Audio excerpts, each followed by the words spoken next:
প্রশ্ন হলো, আমেরিকার নবনির্বাচিত প্রেসিডেন্ট ঘোষণা দিয়েছেন যে লিঙ্গ দুইটা, নারী আর পুরুষ, এছাড়া আর কোনো লিঙ্গ নেই। তার এই মন্তব্যে আমাদের দেশের ট্রান্সজেন্ডারবাদীদের দৌরাত্ম্য কি কমবে বলে মনে করেন?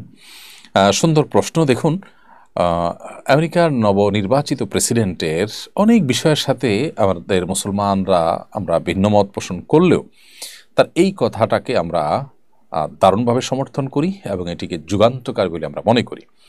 আল্লাহ সুবহানাহু ওয়া তাআলা মানুষকে সৃষ্টি করেছেন আসলে নারী আর পুরুষ করে। আল্লাহ তাআলা সূরা নিসার শুরুতে বলেছেন, ইন্না খালাকনাকুম, আল্লাহ সুবহানাহু ওয়া তাআলা বলেছেন যে ইন্না খালাকনাকুম মিন যাকারিন ওয়া উনসা, তোমাদেরকে নারী এবং পুরুষ থেকে সৃষ্টি করা হয়েছে। মানুষের দুইটা লৈঙ্গিক পরিচয় আছে, একটা হলো নারী, একটা হলো পুরুষ, অন্য কোনো লৈঙ্গিক পরিচয় নেই। তৃতীয় লিঙ্গ বলতে আমরা যাদেরকে বোঝাই, হিজড়াদেরকে, সেই মানুষগুলো মূলত তারা লিঙ্গ প্রতিবন্ধী আমরা বলতে পারি।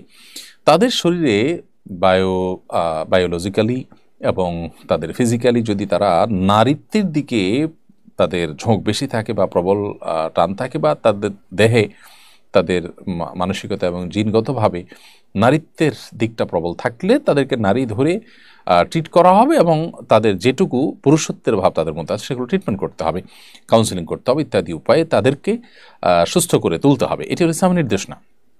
এর বাইরে কিছু এক্সট্রাঅর্ডিনারি কেস আছে, সেগুলো একান্তই প্রতিবন্ধকতা হিসাবে দেখতে হবে, অসুস্থ হিসেবে দেখতে হবে।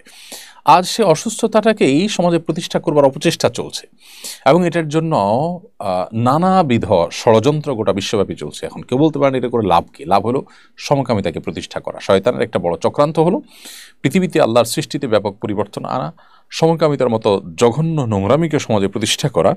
এটার অন্যতম উপায় হলো এই ছেলেকে মনে মনে তার মনে হলো মেয়েকে মনে হলো তার মনে হলো ছেলে, এর ভিত্তিতে তার আপনার লৈঙ্গিক পরিচয় শেষ করে দেওয়া। এর মাধ্যমে সমকামিতার পথ উন্মুক্ত হয়।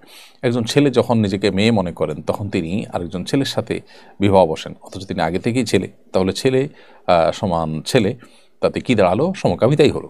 তো এইভাবে আসলে ট্রান্সজেন্ডার বাদ নানাভাবে প্রতিষ্ঠা হয়। এটার বিরুদ্ধে আমেরিকার প্রেসিডেন্টের ঘোষণা, এটা নিশ্চয়ই যুগান্তকারী একটি ঘটনা এবং অসাধারণ একটি বিষয়। তার অন্য সব বিষয়ে বা অন্য অনেক বিষয়ের মতো পার্থক্য থাকলেও কারোর থাকতে পারে, কিন্তু এই বিষয়ে কারোর মতো পার্থক্য থাকা উচিত না। আমার মনে হয় আমাদের দেশের ট্রান্সজেন্ডারের ধ্বজাধারীরা, তাদেরকে এবার থামাবার একটা দারুণ সুযোগ এসেছে।